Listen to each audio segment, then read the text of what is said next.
कई महीनों बाद गांव में सब कुछ सामान्य दिखने लगा था। अजय और विक्रम भी अपनी पुरानी जिंदगी में वापस लौट आए थे, लेकिन दोनों के दिलों में उस रात की यादें अब भी ताज़ा थीं। अजय ने किले के बारे में किसी से ज्यादा बात नहीं की, क्योंकि उसे लगता था कि इस रहस्य को छेड़ने का मतलब फिर से उस खतरनाक खेल में फंसना होगा। एक रात अजय को अचानक एक सपना आया। उसने देखा कि किले के सामने एक औरत खड़ी है, उसकी आंखों में आंसू हैं और वह मदद की गुहार लगा रही है। सपना इतना वास्तविक था कि अजय की नींद खुल गई और उसका दिल जोर जोर से धड़कने लगा। अगले दिन गांव में एक अजीब खबर फैल गई। गांव के एक व्यक्ति, रामू, ने दावा किया कि उसने रात में उसी किले के पास एक औरत को देखा है जो किसी से बात कर रही थी। उसकी आवाज रहस्यमयी थी और रामू ने उसे देखते ही डर के मारे भाग लिया। अजय अब और अधिक बेचैन हो गया। उसे अपने सपने और रामू की कहानी में कुछ संबंध नजर आने लगा। उसने विक्रम से बात की और दोनों ने फैसला किया कि उन्हें एक बार फिर से किले के रहस्य की तह तक जाना होगा। इस बार उन्होंने गांव के सबसे समझदार व्यक्ति, बाबा रत्नेश, से सलाह लेने का निश्चय किया। बाबा रत्नेश ने जब यह सुना तो उनका चेहरा गंभीर हो गया। उन्होंने कहा, तांत्रिक की आत्मा तो चली गई, लेकिन उसकी काली शक्तियों ने अब किसी और को अपना निशाना बना लिया है। गांव में अब भी कुछ अधूरा है। तुम्हारे सपने शायद एक चेतावनी है कि कुछ बड़ा और भयानक आने वाला है। अजय और विक्रम ने बाबा की बातों पर विश्वास करते हुए किले के अंदर एक बार फिर से जाने का साहस किया। इस बार बाबा रत्नेश ने उन्हें कुछ तांत्रिक मंत्र दिए और एक ताबीज पहनने को कहा ताकि वे बुरी आत्माओं से बचे रहें।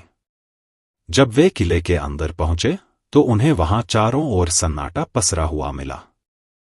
पर अचानक एक गूंजती हुई हंसी उनके कानों में पड़ी। दीवारों पर लिखे पुराने तांत्रिक मंत्र धीरे धीरे चमकने लगे और किले का वातावरण बदलने लगा। जैसे जैसे वे गहरे अंदर गए, उन्हें महसूस हुआ कि किला एक भूल भुलैया की तरह है। हर रास्ता एक दूसरे से जुड़ा हुआ था और वापस लौटने का कोई मार्ग नहीं दिख रहा था। अचानक उन दोनों के सामने वही औरत प्रकट हुई जो अजय के सपनों में आती थी।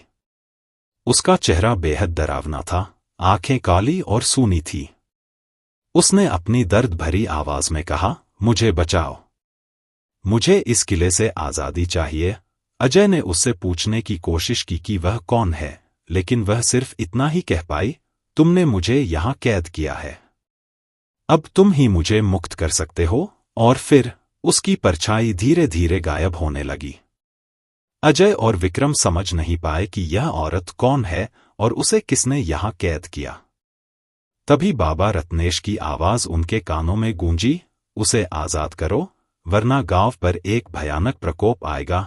बाबा रत्नेश के कहे अनुसार अजय और विक्रम ने तांत्रिक मंत्रों का सहारा लिया और किले में गहराई से छुपी हुई उस शक्ति को खोजने लगे जो उस औरत को कैद किए हुए थी। अंततः उन्हें एक पुराना कमरा मिला जिसके अंदर एक मिट्टी का बड़ा पात्र था। बाबा रत्नेश ने बताया था कि उस पात्र के अंदर औरत की आत्मा को तांत्रिक ने कैद किया था। अजय ने जैसे ही पात्र को खोला, एक तेज रोशनी फैली और हवा में एक अजीब सी ऊर्जा घुल गई। उस औरत की आत्मा ने आकाश की ओर उड़ान भरी और अचानक सब कुछ शांत हो गया। किला अब हमेशा के लिए शांत हो चुका था। गांव के लोग फिर से सुकून की जिंदगी जीने लगे और अजय और विक्रम ने भी चैन की सांस ली। लेकिन अजय के मन में एक सवाल अब भी था, क्या यह सचमुच अंत था या फिर किसी और रहस्य की शुरुआत? कहानी अभी बाकी है।